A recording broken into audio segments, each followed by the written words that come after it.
Eu fui criado em uma pequena comunidade no sudoeste de Minas Gerais e o meu relato se passou no início dos anos 90, quando eu era apenas um adolescente por volta dos meus 13 anos de idade. Eu morava em uma vila de funcionários em uma usina hidrelétrica às margens do Rio Grande. Era um lugar pequeno com umas 600 casas, cerca de 2.500 moradores. O lugarejo era bem construído, uma vila planejada, com casas e pequenos comércios cravados entre bosques de eucaliptos e sonoras cachoeiras, e uma natureza típica da Serra da Canastra. De dia o lugar era lindo, o sol brilhante, céu azul, o rio caudaloso e uma natureza frondosa, mas durante a noite tudo se transformava. O vilarejo ficava sombrio, com uma iluminação fraca das ruas vazias que combinavam com o aroma da flor dama da noite, que exalava um cheiro de velório. As sombras dos bosques de eucalipto e o uivo do vento canalizado pelo Rio Grande tornavam um ambiente perfeito para fenômenos sobrenaturais. Muitos causos eram relatados pelos moradores, mas eu vou contar a experiência aterrorizante que eu vivi. Como já disse, eu tinha 13 anos, eu era apenas um adolescente que começava a voltar para casa a pé e sozinho no anoitecer. Após o futebol e conversas com amigos, como o lugar era tranquilo, não havia preocupação com violência. As únicas ameaças eram os fenômenos sobrenaturais, e foi justamente um desses fenômenos que veio ao meu encontro. Pois bem, voltando uma noite sozinho para casa por volta das 20 horas, após eu jogar futebol com os amigos, eu tinha que passar por uma rua muito erma, cercada por eucaliptos de ambos os lados antes de chegar na minha casa. Eu estava andando a passos apertados por esse trecho, já sentindo que algo estranho estava para acontecer. Foi quando eu ouvi um barulho vindo dos eucaliptos, mas não era apenas o vento, era algo raspando nas madeiras das árvores. Era como se algo estivesse esbarrando nos troncos daquelas árvores dentro do bosque. Eu também ouvi um gemido comprido e lamentoso. Eu parei por um instante, eu estava gelado e todo arrepiado, e imediatamente eu me arrependi. Foi quando eu olhei direito para dentro daquele bosque. Havia uma entidade. Era uma figura feminina. Ela estava vindo rapidamente por entre os eucaliptos. Ela estava vindo em minha direção. Ela estava com uma veste branca. Os seus cabelos eram compridos e grisalhos. Aquela aparição se movimentava sem encostar os seus pés no chão. Ela levitava uns 20 centímetros, com uma agilidade tremenda por entre as árvores, e chegava cada vez mais perto de mim. Quando me dei por mim, ela já estava atrás das árvores mais próximas da rua, chegando bem perto de onde eu estava. Nesse momento eu corri. Acho que eu nunca corri tanto em toda a minha vida. Afinal, eu ainda precisava percorrer uns 300 metros antes de chegar em minha casa. Então apenas corri. Corri sem olhar para o lado. Porém, quando acabou o trecho ermo cercado de bosques de eucalipto e que começavam novamente as pequenas quadras com mais casas, eu quase desmaiei. Eu ouvi um gemido acima de mim e quando eu olhei, aquela figura estava no final da rua a uns 4 metros de altura. Era como se estivesse me encarando, mas ela estava com a boca e os olhos fechados. Eu parei por um instante em choque, e quando ela abriu os olhos e deu um sorriso, tanto os olhos quanto a boca estavam cheios de algodão. Eu nunca vi nada mais aterrorizante em toda a minha vida. De repente, a entidade deu um grito muito alto que me fez sair do transe. Imediatamente eu voltei a correr, passei por debaixo dela e segui logo para minha casa sem olhar para trás. Eu cheguei em casa aos prantos, em pânico. Os meus pais apreensivos tentavam me tranquilizar. Foi quando a minha mãe me trouxe um copo com água e açúcar, e com o tempo eu acabei me acalmando um pouco e contei tudo para eles. eu contei todo o ocorrido. Então tanto a minha mãe quanto meu pai se olharam com uma certa apreensão e em seguida me contaram que na verdade o que eu tinha visto era a mulher de algodão. Essa entidade era um fantasma de uma filha de um antigo fazendeiro dos arredores que era muito cruel. Ela foi morta misteriosamente em algum ritual no qual tiraram os seus olhos e a língua. A moça foi achada pendurada de cabeça para baixo em uma árvore de jatobá e o caso nunca foi solucionado. Para realizarem o seu velório, precisaram colocar algodão nos orifícios da face e após o seu sepultamento, ela passou a aterrorizar os moradores do entorno em busca de alguma vingança. Segundo os meus pais, algumas pessoas falavam sobre essa entidade, mas que até aquele dia eles não acreditavam. Obviamente, depois da minha experiência, eles também passaram a acreditar na mulher de algodão.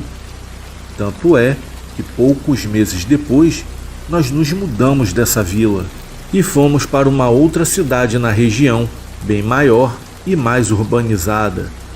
Depois disso, ainda bem que nunca mais eu vi a mulher de algodão e, sinceramente, espero que ela tenha conseguido se libertar e que tenha encontrado seu caminho para outra dimensão.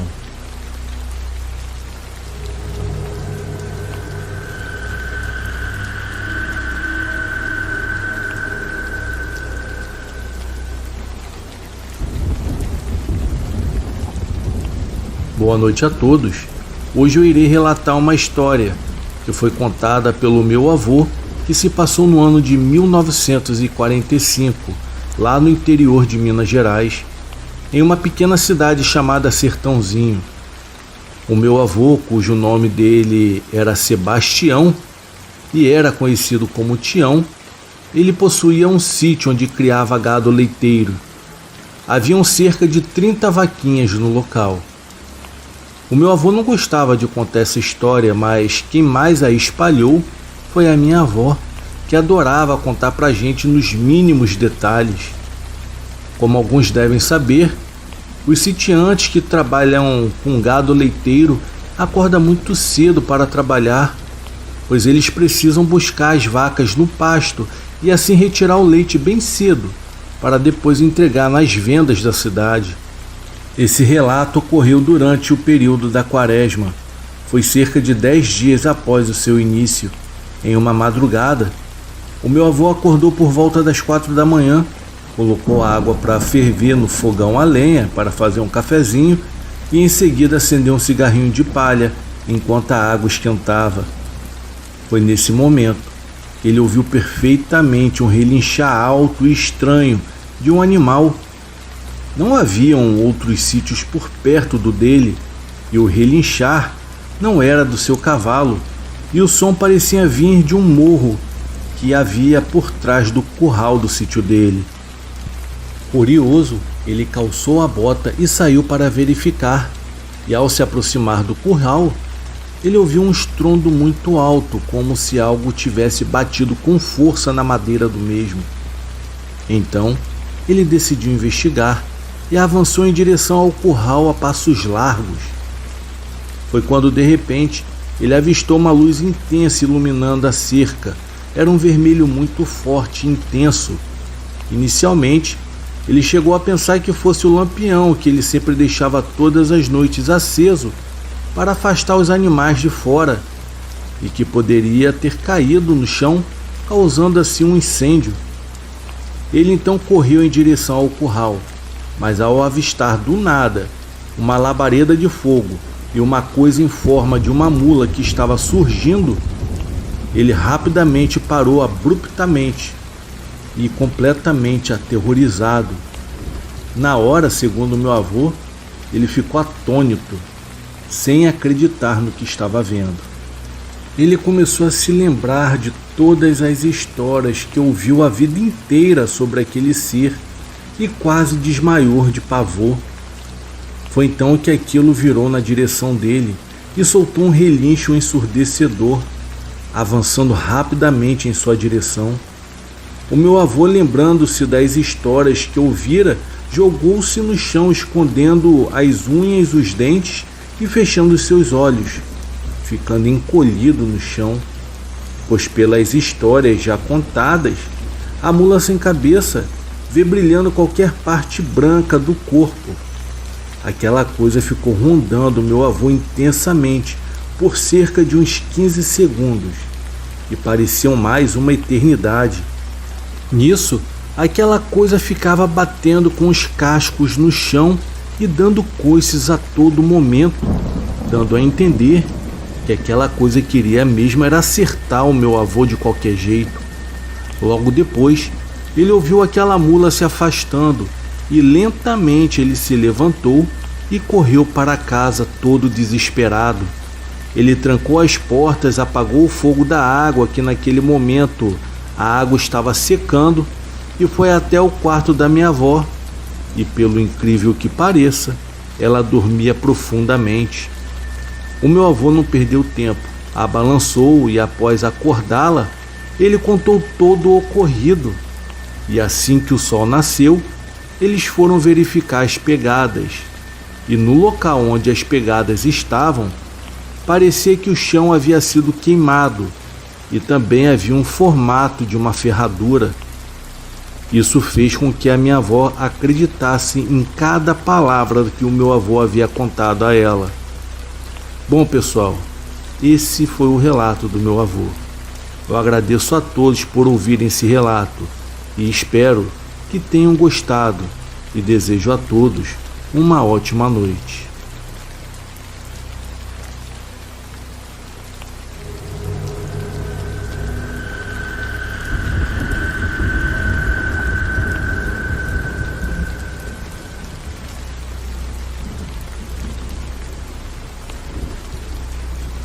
Olá, o meu nome é Humberto, eu sou professor e tenho 40 anos de idade.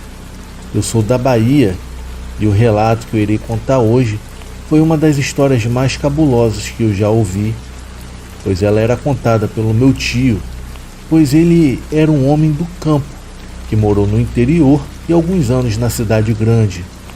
Quando ele me contou pela primeira vez, eu até achei que fosse uma brincadeira, mas quanto mais ele contava, eu percebia que ele não falhava em nenhum detalhe. Sempre contava do mesmo jeito e fui caindo na real, que aquilo na verdade, que antes me parecia algo criado, foi na verdade algo vivenciado por ele. Eu confesso que isso me assustou por muito tempo. Você sabe que existem coisas grotescas que habitam a Terra e elas na verdade são escondidas muitas das vezes até pelo governo. E essas coisas são reais. Não é moleza, isso mexe com a cabeça de qualquer um. A mulher dele, no caso a minha tia, me dizia que por várias noites ele tinha pesadelos e acordava assustado. Com certeza, aquilo tinha sido uma das sequelas que ele levou por toda a sua vida, mas que infelizmente no final do ano passado, o meu tio nos deixou. E eu vou contar aqui todos os detalhes dessa história sobrenatural e terrível, até mesmo como uma lembrança dele e uma forma de homenageá-lo, pois as pessoas precisam ouvir isso também. Quando ele veio morar na capital, no caso aqui em Salvador, que é onde eu moro hoje em dia, eu tinha contato quase que diário com ele. E foi aí que ele me contou todo o ocorrido. Na cidade em que ele nasceu, como é comum em todas as cidades pequenas do Brasil, existem lendas, contos e relatos de todos os tipos. O que se destacava era uma floresta que ninguém ousava percorrer depois do anoitecer. A Floresta dos Gritos, como a chamavam, e que existem diversas histórias de arrepiar até a espinha, pois diziam que sombras sinistras dançavam por entre as árvores e que lamentos ecoavam à luz da lua, mas ninguém sabia ao certo o que realmente acontecia lá. Já o meu tio e mais 3 amigos que na época estudavam juntos, sendo desses 2 mulheres e um homem, que eu vou preservar a idade, no caso, eu vou dar os nomes de fictícios de Carla, Pedro, Lucas e Sofia. Eles estavam entediados das mesmices da cidade e decidiram quebrar a monotonia, encarando assim o medo de frente. Vocês sabem como somos na juventude, destemidos e cheios de energia, pois era uma noite escura e ventosa, na qual até a lua estava escondida e não ajudava na visão. E mesmo nesse cenário, eles se reuniram na entrada da floresta, conversaram bem rápido e cada um com uma lanterna e nervos à flor da pele e uma coragem que talvez não tivesse sido a melhor ideia. Vocês têm certeza disso? Perguntou Carla, mordendo o lábio, enquanto olhava para o início da mata, envolta em sombras. Claro, Carla, vai ser incrível e podemos finalmente provar que essas histórias são apenas bobagens, disse o meu tio naquela época, tentando soar convincente, mas com a maneira em que ele falou, logo entregou seu receio com medo que era bem aparente. Eles então começaram a avançar de mata dentro. O meu tio disse que era ali que eles deveriam nunca ter passado, mesmo com todos morrendo de medo, continuaram com as lanternas iluminando o caminho. Eles se depararam com árvores enormes e sombras dançantes que brincavam com a sua imaginação. E quanto mais eles adentravam, mais escuro ficava, e o silêncio predominava todo o ambiente. Eu ouvi dizer que essa região era usada por contrabandistas antigamente. Talvez os lamentos sejam apenas o eco das histórias perdidas no tempo, comentou Sofia, tentando assim diminuir o clima sombrio que estava predominando naquele ambiente. É verdade, quem sabe, mas eu não acho que contrabandistas gostassem de vir aqui durante a noite, disse o Lucas, meio que brincando, meio que estava nervoso. O meu tio disse que esses diálogos eram uma maneira de manter todos conversando e ao mesmo tempo dava até uma certa sensação de segurança. Mas os passos adentro só aumentavam e estavam cada vez mais longe do ponto inicial. Enquanto continuavam, começaram então a ouvir sons estranhos que vinham de galhos sendo quebrados por toda a parte. Foi aí que as suas lanternas revelaram olhos brilhantes, como se algo os estivesse observando das sombras das árvores. O grupo rapidamente parou e os seus corações dispararam na hora. Numa situação dessa, o medo se espalha por igual em todos. Vocês viram isso? Perguntou meu tio, apontando a lanterna para os olhos brilhantes, que pareciam estar se movendo em meio àquela escuridão toda. De repente, uma criatura sombria surgiu das trevas. Ela era alta, magra e com os olhos brilhantes. Era peluda com garras grandes e afiadas, e uma aparência bem estranha. Não se parecia com nenhum outro animal daquela região. O meu tio disse que aquela imagem nunca mais saiu da sua mente, pois o medo congelou o grupo no lugar. A cena foi indescritível. Todos os quatro, naquele momento, ficaram completamente estarrecidos.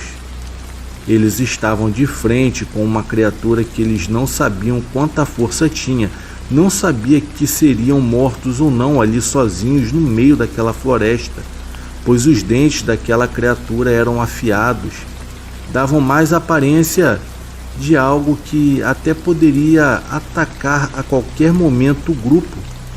O meu tio disse que aquela fera estava em posição de ataque, e naquele momento, em uma das oportunidades que eu tive, eu o questionei e perguntei a ele o que estava passando na cabeça dele diante daquela situação.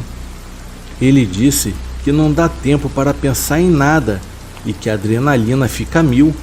Afinal, pelo tamanho e comportamento daquele bicho, era claro que a qualquer momento eles poderiam ser atacados. "O que você é?" perguntou a Carla com uma voz falhando em um ato de puro desespero. Carla ainda tentou algum tipo de contato com aquilo. Eu nem sei dizer se foi a atitude mais certa para se tomar naquela hora, pois foi meio que no impulso. Era a única coisa que estava no alcance dela. Todos nós estávamos totalmente paralisados, mas o instinto de sobrevivência sempre fala mais alto, e foi nessas horas que a razão fica totalmente de lado e você só quer sair vivo dali. A figura não respondeu, mas começou a se mover na direção deles. O meu tio e os amigos, tomados pelo pânico, deram meia volta e começaram a correr. E para piorar a situação, mesmo que não fizesse algum efeito, todos estavam sem nenhum tipo de arma. O meu tio conta que nessa hora acharam força, que ele não sabe de onde tiraram, e começaram a se mover. Ele não lembra o rumo que tomaram, pois só pensavam em se livrar daquele bicho monstruoso. O som de passos pesados os perseguia. Ele também falou que naquela hora teve a certeza de que se não saíssem naquele exato momento, seriam facilmente atacados por aquela fera. Eles correram como nunca correram antes em toda a vida deles. Até que finalmente chegaram ao fim da estrada e entraram na cidade, ofegantes e apavorados, contando a história aos moradores. No entanto, poucas pessoas acreditaram neles. Por mais que existissem lendas, as pessoas achavam que era apenas fruto da imaginação. O meu tio mesmo disse que não acreditava até ver com os seus próprios olhos naquela noite. Como a maior casa era a do meu tio, eles se reuniram lá, tentando entender o que haviam testemunhado naquela noite. Eu não sei o que era aquilo, mas eu não quero nem pensar em voltar lá, disse Lucas, tremendo ainda pelo choque. Eu concordo, acho que provamos o suficiente, disse Carla, balançando a cabeça. Já a Sofia olhou pela janela para aquela escuridão que estava lá fora e disse em seguida: pessoal, mas se houver alguma explicação, alguma coisa que todos nós não sabemos? Foi então que todos nós ficamos em silêncio, pensando nas palavras da Sofia. O que eles testemunharam naquela noite permaneceria um grande mistério até nos dias de hoje. Boa noite.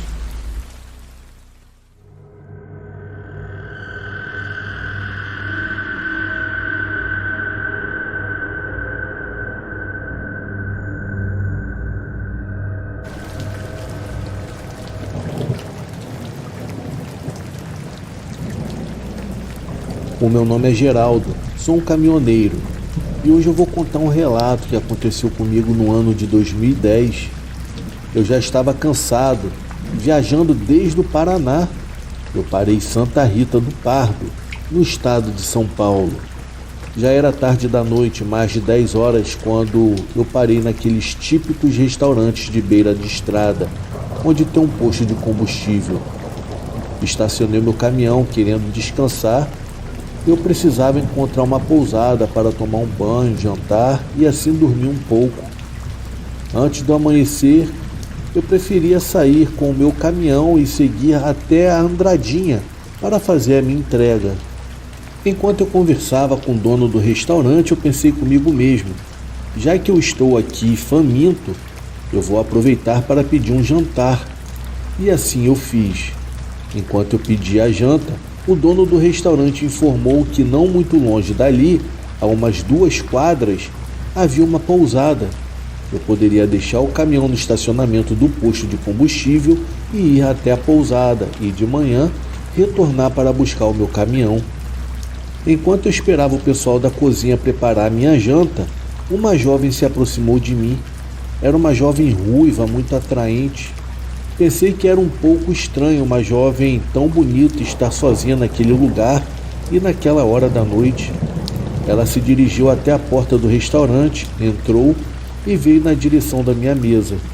Eu fiquei olhando para ela, tentando entender se eu a conhecia de algum lugar ou se ela mesma estava precisando de alguma informação.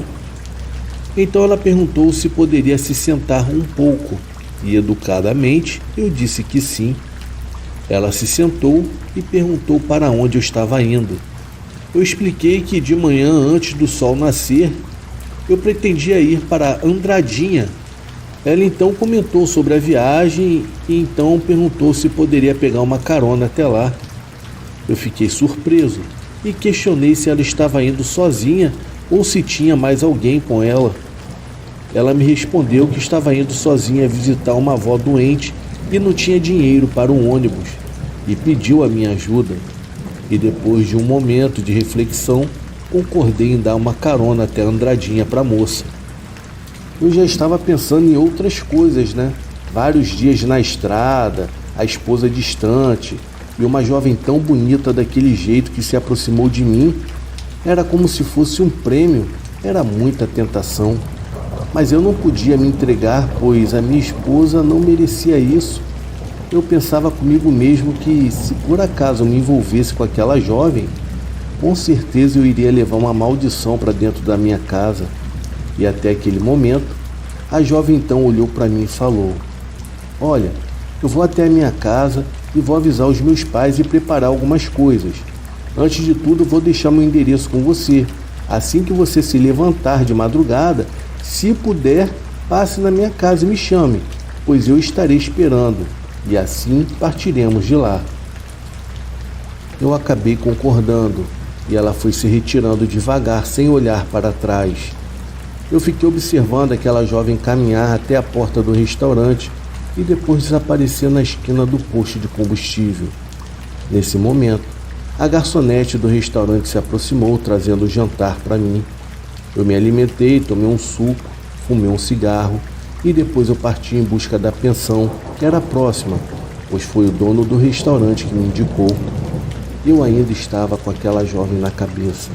Não conseguia pensar em outra coisa a não ser nela. Foi nesse momento que eu percebi que eu não tinha perguntado o seu nome, pois eu estava tão interessado e hipnotizado por sua beleza que nem passou pela minha cabeça perguntar o seu nome. Foi aí que eu lembrei do bilhete que ela havia me dado. Eu coloquei a mão no bolso, retirei o pedaço de papel e, sob a luz de um poste, eu abri.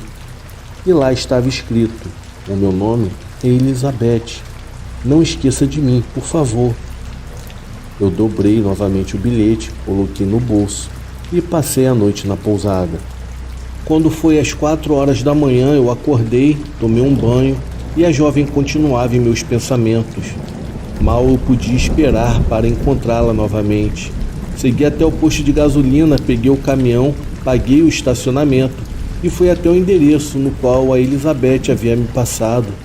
Minutos depois, cheguei na casa dela e vi uma luz acesa na sala e pensei comigo: ela já está acordada esperando por mim. Buzinei uma vez, não queria fazer muito barulho, por ainda ser madrugada. Então eu desço até o portão e espero por ela. Mas antes, eu peguei um perfume do porta-luvas do caminhão e joguei um pouco no meu pescoço. Ao chegar, eu fiquei aguardando, mas ninguém saiu. Procurei por uma campainha e não encontrei. Então eu decidi bater palmas. Nesse momento, a porta se abriu e um homem barbudo, com o cabelo precisando de corte, se aproximou, perguntando se poderia me ajudar em alguma coisa. Eu expliquei que eu peguei o endereço com uma jovem no restaurante e que ela iria viajar comigo até Andradinha. O homem me olhou sério e disse: "Jovem? Que jovem é essa?" E eu respondi: "A Elizabeth, você não conhece? Ela disse que mora aqui. Olha aqui o endereço dela comigo." Eu tirei o endereço do bolso e mostrei para o homem. Ele olhou para mim bem sério e disse: "Que brincadeira é essa? Que brincadeira sem graça é essa que você está fazendo? Você não tem juízo?" Eu fiquei sem entender nada. A mulher daquele morador ouviu o homem falando alto, que também saiu para ver o que estava ocorrendo e perguntando: "O que está acontecendo? O que houve?" O homem olhou para ela e disse: "Tu não vai acreditar. Esse senhor aqui está procurando pela nossa filha Elizabeth. Tu pode acreditar nisso?" "Como assim?" indagou a mulher, que começou a tremer e a chorar. E em seguida olhou para mim e perguntou: "Por que você está fazendo isso, moço? Por que você está fazendo isso? Quanta dor nós já passamos e você vem fazer uma coisa dessa com a gente?" Assustado, eu falei: mas eu não estou entendendo nada, pois ela falou comigo no início da noite de ontem, lá no restaurante. Ela pediu para que eu viesse aqui pegá-la para a viagem. Infelizmente, ela saiu daqui contra a nossa vontade. Pedimos tanto para que ela não fosse viajar, mas ela saiu sem dinheiro. Encontrou a ajuda de um motorista, que infelizmente sofreu um acidente na rodovia que causou a morte da nossa filha. Eu comecei a ficar desconfiado e disse: será? Mas eu falei com ela. Então o Senhor me interrompeu e disse: é melhor você ir embora.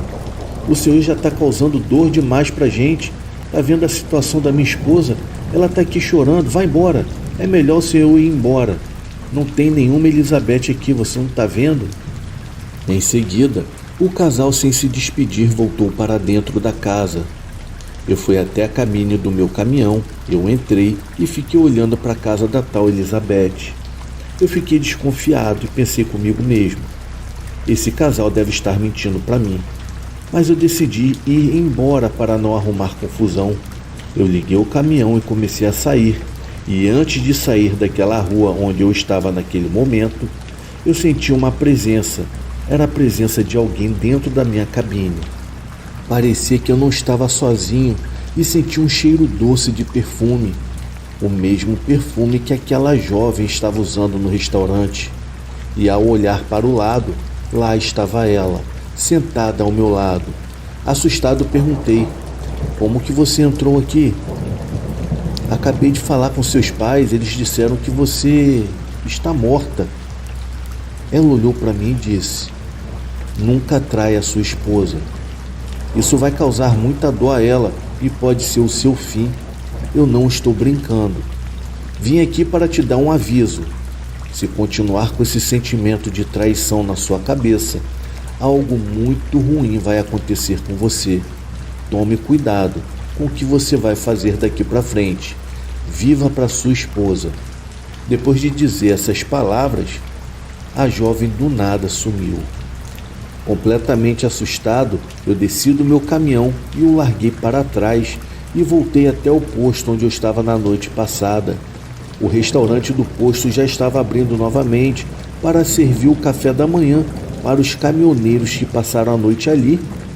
Eu fui até o balcão e conversei com o dono do restaurante e expliquei toda a história. Já o dono do restaurante confirmou toda a história que o casal havia me dito, que realmente havia uma jovem que há 3 anos atrás pegou uma carona com um motorista aleatório que sofreu um acidente na estrada e o nome da moça era Elizabeth. Por mais cético que eu seja, eu fiquei muito confuso e assustado naquele dia. E até hoje em dia eu não sei se eu tive alguma alucinação pelo excesso de arrebite que eu usava para não dormir no caminhão ou se realmente era o espírito da jovem. Mas eu fico me perguntando: quem morre pode voltar?